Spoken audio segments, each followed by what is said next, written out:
Non, Francesco Bandelin, sous-directeur général de l'UNESCO pour la culture.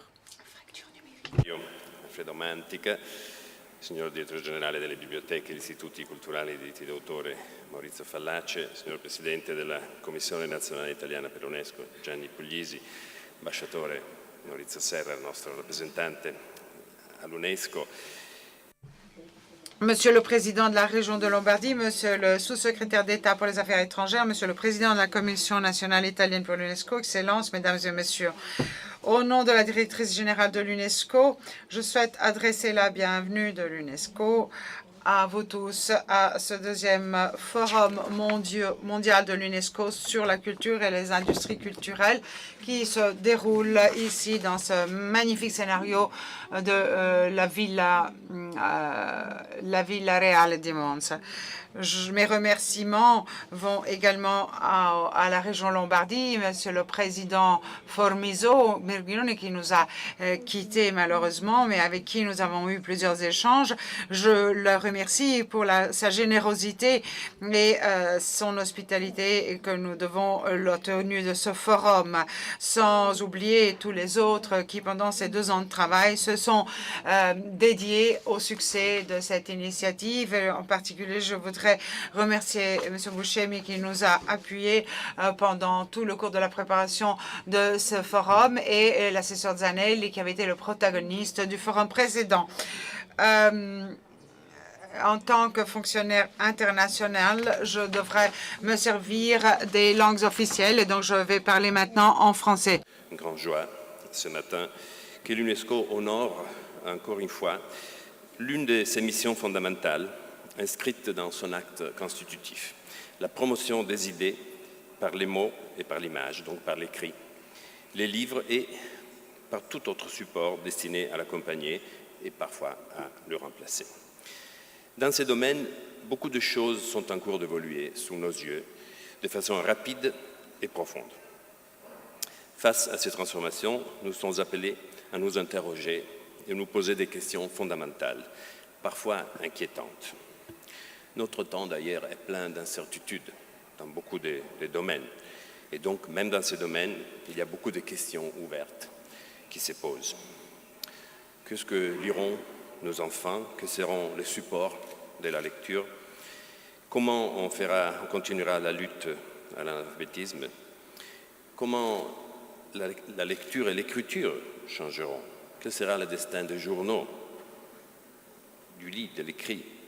Quel sera le travail des journalistes et des écrivains? Ce sont des questions très importantes qui renvoient directement aux valeurs les plus précieuses, aux enjeux les plus importants de notre monde contemporain. S'interroger sur ces questions est l'affaire de tout le monde, et donc de l'UNESCO, qui, avant d'être une agence technique et spécialisée des Nations Unies, est avant tout une organisation de coopération internationale, qui est engagée à côté des hommes et des femmes qui croient aux valeurs de la culture. L'UNESCO s'est occupé du livre depuis sa fondation, depuis plus que 60 ans. Juste après la Deuxième Guerre mondiale, d'ailleurs, l'UNESCO avait promu 2 actes normatifs fondamentaux, les connus comme l'accord de Florence, qui dans les années 50 avait été conçu pour atténuer la résistance des frontières nationales contre la libre circulation des idées, et la Convention internationale, la Convention universelle du droit d'auteur. C'est aussi l'UNESCO qui a conçu et fait vivre, avec ses nombreux et précieux partenaires, le programme Mémoire du monde, un programme qui vise à sauvegarder la mémoire fragile et toujours menacée des collections d'archives et de bibliothèques. C'est notre organisation encore qui a lancé, avec la Library of Congress, la Bibliothèque numérique mondiale, qui met à disposition sur Internet, gratuitement et en plusieurs langues, une documentation considérable en provenance des pays et de cultures du monde entier, favorisant ainsi les échanges et donc la compréhension interculturelle. C'est encore l'UNESCO qui a créé le programme de la capitale mondiale du livre. Cette année, la capitale mondiale du livre est la ville de Buenos Aires, qui reconnaît les meilleurs programmes municipaux de promotion du livre et de la lecture, ainsi que la Journée mondiale du livre et du droit d'auteur, célébrée aujourd'hui par une centaine une centaine de pays dans tout le monde depuis 1996. Donc c'est dans ce contexte de promotion du livre que de nombreuses lois cadres aussi sur la protection et la promotion des livres ont été élaborées au cours des 20 dernières années dans un grand nombre de pays en voie de développement, grâce à l'apport substantiel des experts de l'UNESCO.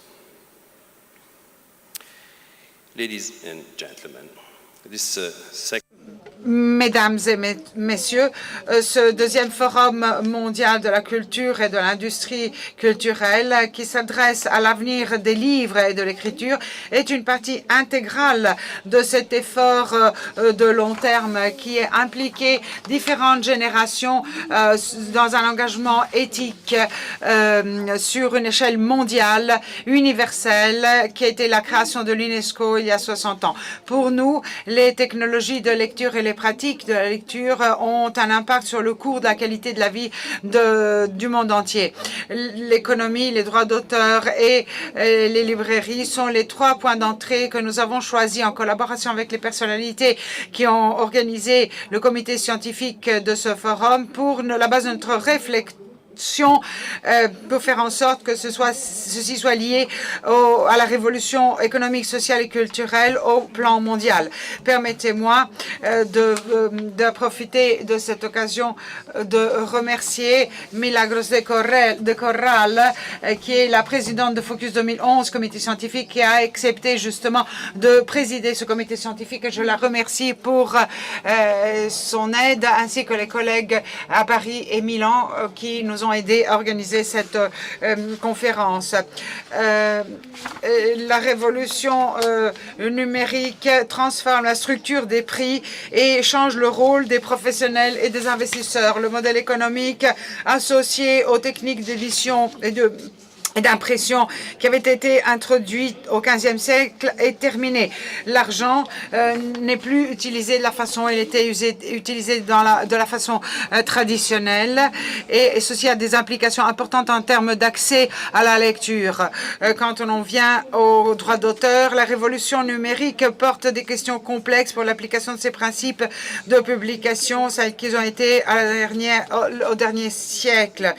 Il est difficile aujourd'hui de reconnaître c'est le prix de ces contenus qui sont faciles à télécharger et il y a une confusion croissante entre ce qui est l'accès libre ou l'accès gratuit.